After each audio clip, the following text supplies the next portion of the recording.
La mañanera de Ángel correspondiente al viernes de la semana que hoy termina, laboralmente hablando.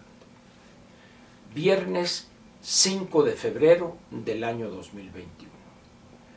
Hoy se cumplen 104 años de la promulgación de la Constitución Política de los Estados Unidos Mexicanos que hoy nos rige.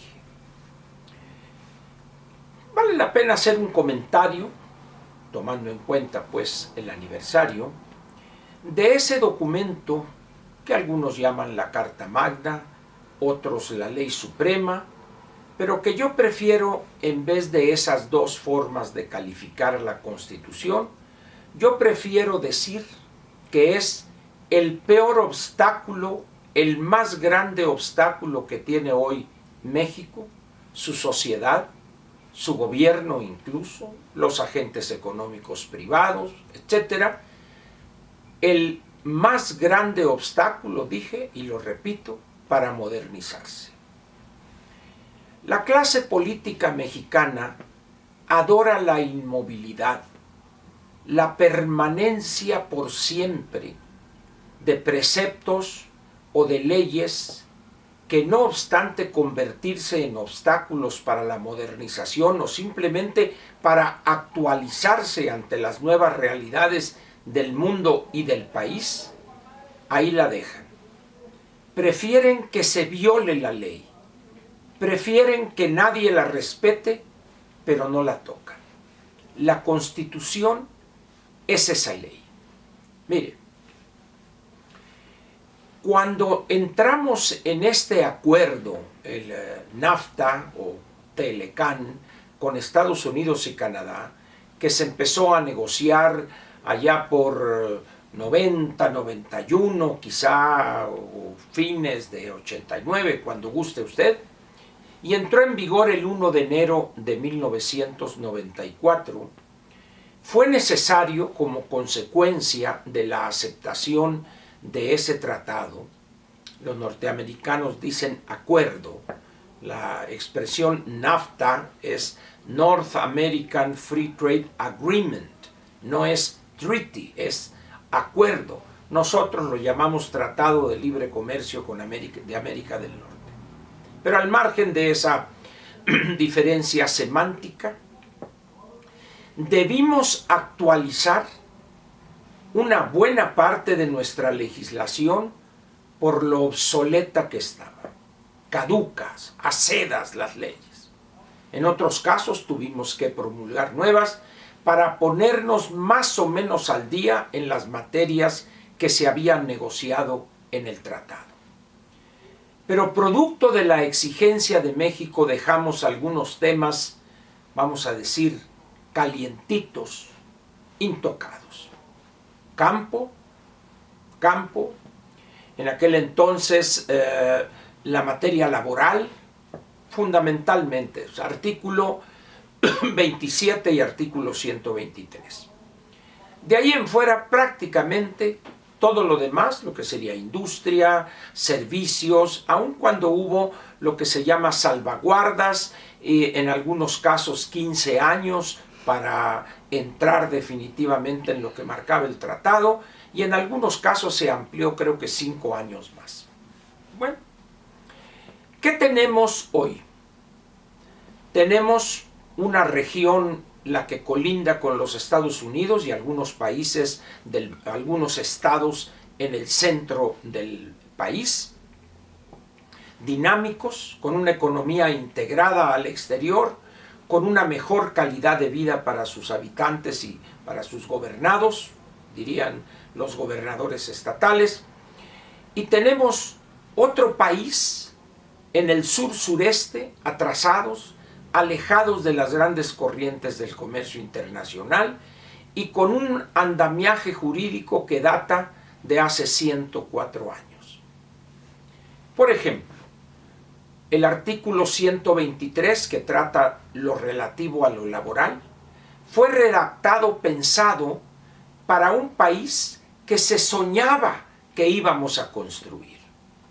Lecturas mal digeridas, copias de algunos preceptos sociales al final de cuentas, sueños, y todavía hoy son sueños. ¿Por qué?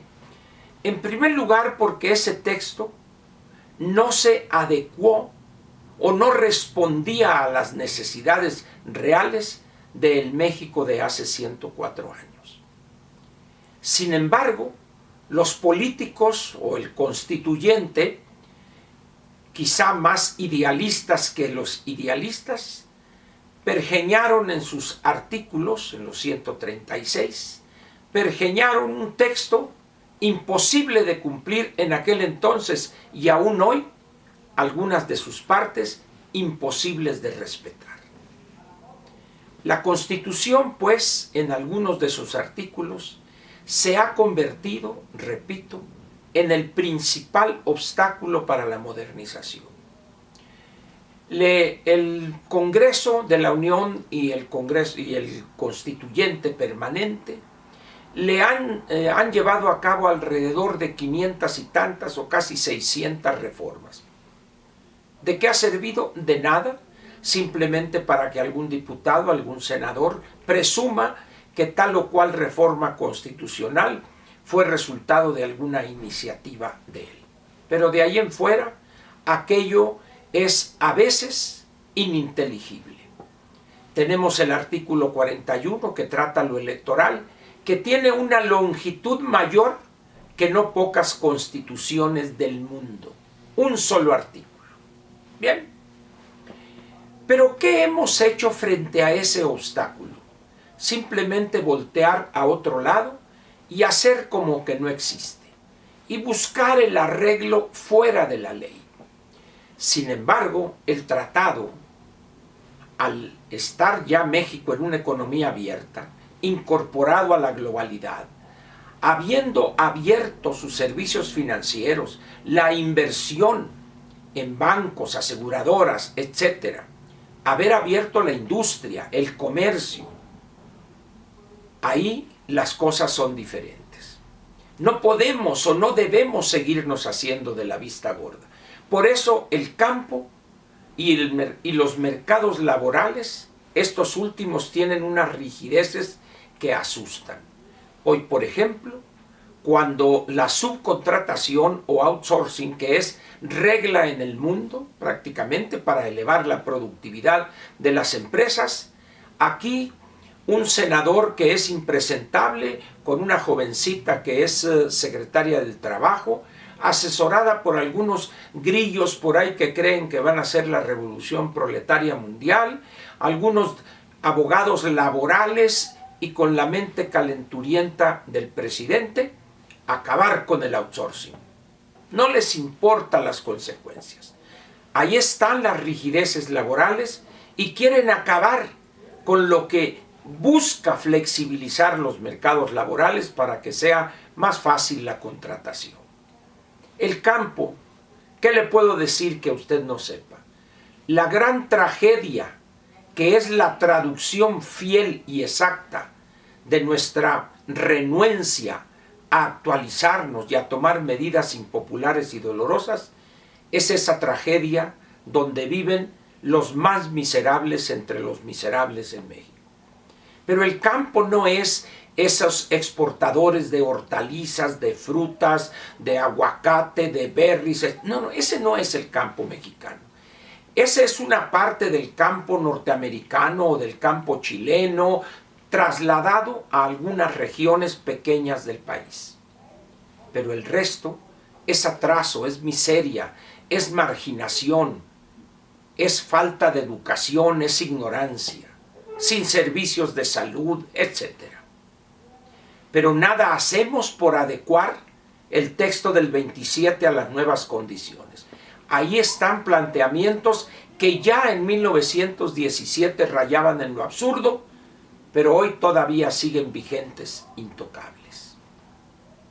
La Constitución, pues, en vez de ser un instrumento que estimule la inversión, la creación de fuentes de empleo permanente, que estimule una educación de calidad, una educación con lo último en métodos de enseñanza, en calidad de los profesores y de los materiales didácticos, etc., está en manos de delincuentes. Todo eso, el sustento que tiene es ese documento, a veces en una de sus partes, aberrante, obstaculizador, que retrasa cuando no es que impide la inversión, sea de locales o sea de extranjeros. Sin embargo, va a ver usted hoy las expresiones, la Constitución y acá, y en el este y en el otro. No les crea. Es un documento hoy que debería avergonzarnos 104 años después. El mundo ha cambiado. El mundo es otro. México en muchas cosas es otro ya. Urge, si realmente queremos liberar las fuerzas productivas, de abrir, de eliminar trabas a la inversión, tenemos que hacerle cirugía mayor a la Constitución. Pero para eso se requiere legisladores con visión de futuro, pero también legisladores con aquello que señala Paco Sea, gran amigo, cataplines. Pero hoy, por desgracia, y desde hace años, el poder legislativo es un lacayo del poder ejecutivo, serviles, inclinando la servil al nuevo poderoso, esperan a que el otro les diga qué ley hay que crear nueva, cuál hay que reformar o dónde reformarlo. Vea usted hoy lo que pasa con la ley de la industria eléctrica, vergonzante. Hay legisladores que le entienden a la cuestión legislativa, pero mire, calladitos, no se atreven por cobardes a criticar o exhibir la porquería que envió la oficina jurídica al Congreso en materia de energía eléctrica. Por todo eso yo le pediría a usted que le preste atención a ese documento obsoleto, acedo, obstaculizador, y que bien deberíamos desde hace algunos años entrarle a hacerle cirugía mayor. Ese documento hoy prácticamente nada tiene salvo ilusiones, sueños, deseos, pero es un documento en las condiciones actuales de México y del mundo inservible. Y ahí va a durar, por desgracia, todavía muchos años. Por lo pronto le agradezco su presencia aquí y nos vemos mañana en la sabatina y pasado mañana en la dominical. Gracias.